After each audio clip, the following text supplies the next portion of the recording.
How's everyone feeling today? Are you energized? Are you sure? All right. You already got my name? So,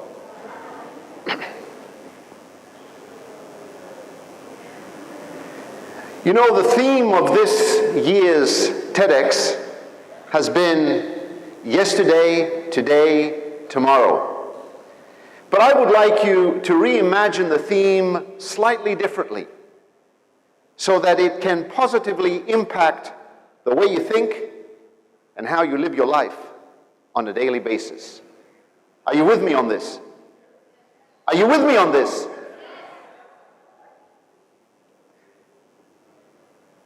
Put your hand up if you have a driver's license. Put your hand up if you would like to have a driver's license. For all purposes in this presentation, everyone here, regardless of age, has a driver's license. No test required. How does that make you feel? Good or bad? But for all purposes in this presentation, everyone in here has had an accident, or 2, or 3, or 4. Don't tell me how that makes you feel.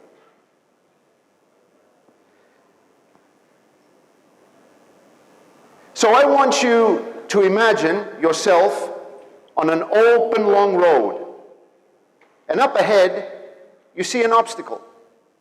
You decide to take your foot off the gas pedal and shift the gear lever into neutral. Even if you don't put your foot on the brake pedal, eventually the car will come to a standstill. It has no choice because the engine is not engaged.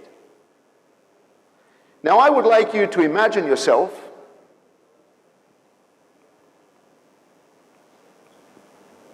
on an uphill road. And as you're going on the uphill road, again, you decide to take your foot off the gas pedal and shift the gear lever into neutral. Now, although the car has the energy to go up the hill,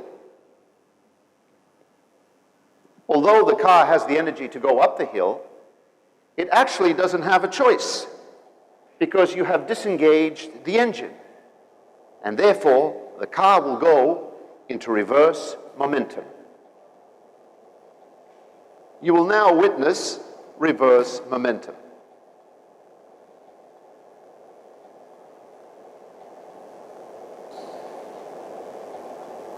Now I want you to imagine yourself as being a car and your life experiences like driving experiences.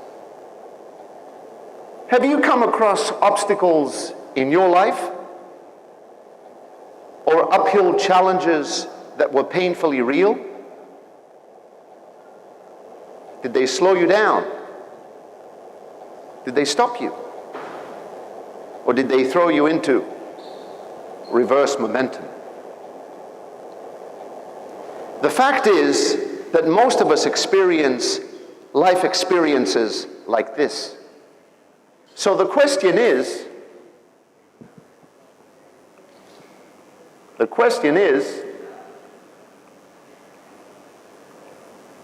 what powers your engine?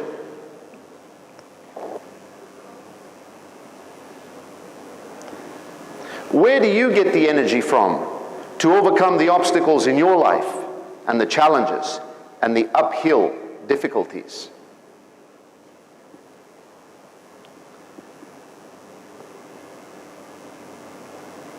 In the human world, there is a similarity to the car description you just heard.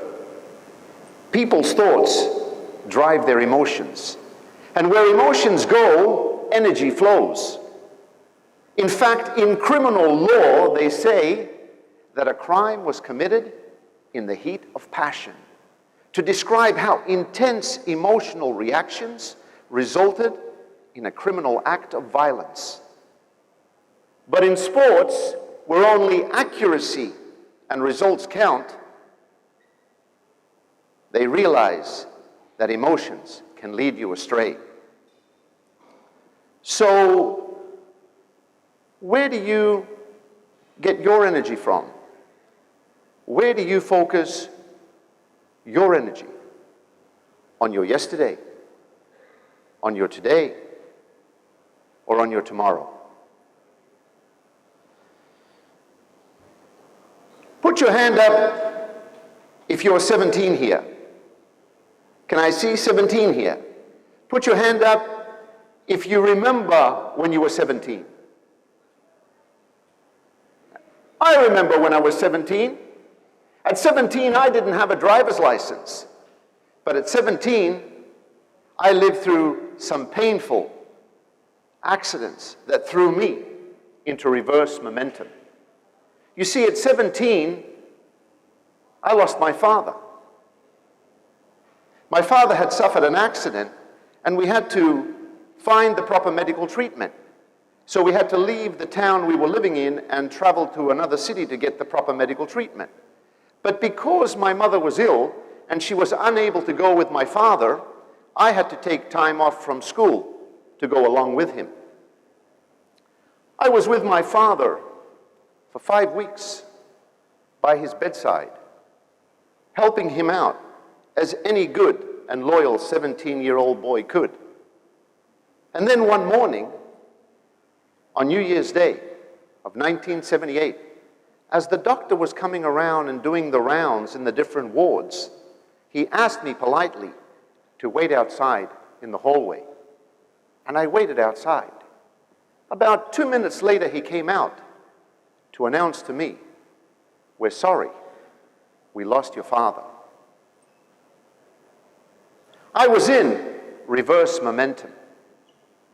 I walked out into the hospital garden, sat down on the bench, thinking about my situation. At the corner of my eye, I saw a middle-aged man with a light blue sports outfit come and sit next to me. "Hey, son, focus on what you want to achieve in life, and don't focus on what you've left behind." "Who are you?" I responded, surprisingly so.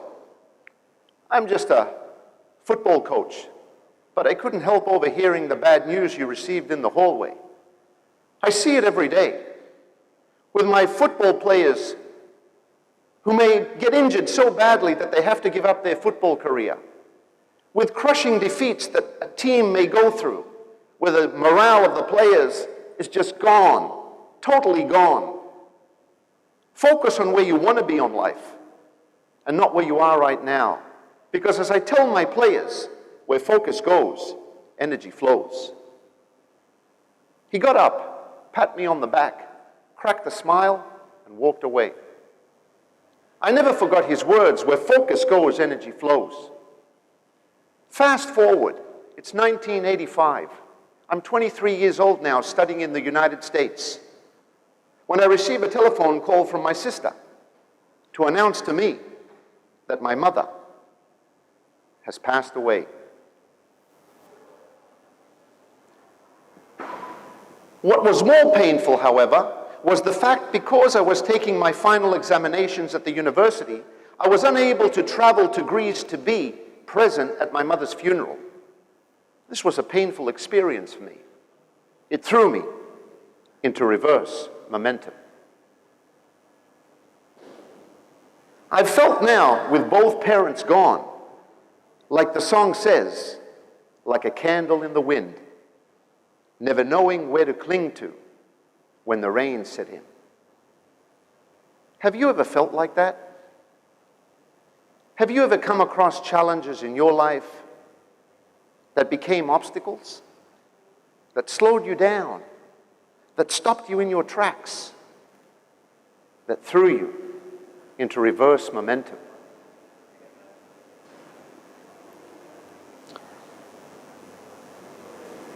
The fact is that most of us are up against challenges like these. But what is more important for me is what happened to me afterwards. For me, it was an experience that had me thinking about these challenges again and again and again. And the more I thought about them, the more I wanted to relive them. And the more I wanted to relive them, the more I created an uphill challenge for myself in life, because I found people who were willing to listen to me. And people who were willing to listen to me gave me their attention. And therefore I found friends and family and acquaintances, and I would go over the difficulties and the challenges and the painful experiences, and they would make me feel good. And because they made me feel good, I would repeat the experience. And just like any painkiller, anyone here taken painkillers, you know, it's good to take a painkiller because the pain goes away. But as you truly know, that when you take a painkiller, you're actually not in any way treating the cause. You're treating the symptoms. And I found myself treating my symptoms and not treating my cause. Because what came to mind were those words from that football coach: where focus goes, energy flows. And I couldn't treat the cause because I was treating the symptoms. And I was treating the symptoms because my focus was on my past. And because my focus was on my past, I couldn't see a future. Everything was an uphill challenge. Everything was a battle. They say misery loves company. I had plenty of it. Now, the reality is, the more you get stuck in your past, and the more you go over situations like this, it's very difficult to move forward and get out of the past and move into the present and look forward to a future. Now, to go back to the similarity I gave you between the car and the human being, there are three important similarities between a car and a human being. Number one, they both need direction. Number two, they both need navigation. Number three, they both need energy. Now, a major difference between a car and a human being is a human being can be self-directed, self-navigated, and self-energized. A car can move forward and go into reverse, but it doesn't have the choice when to do it and how to do it. It's at the mercy of the driver. Whereas a human being, and here is the key point I would like you to put in the back of your minds, the paradoxical and ironic reality of being a human being is that we are at the mercy of ourselves. So when we focus on things, we better be very, very careful what we focus on, because we can create our own uphill challenges and our own reverse momentums in life. This is what I realized the hard way, that where focus goes, energy flows. Positivity is extremely important because it is the energy under your wings to get you to your final destination, to your purpose in life. You see, those people who climb mountains and get to the top of the Everest and the Himalayas, they have a plan, they have a purpose, they also remain positive because they know they're going to weather the storms. They know there's going to be injury.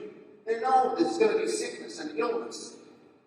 When you have a plan, don't give up because your plan hasn't worked out.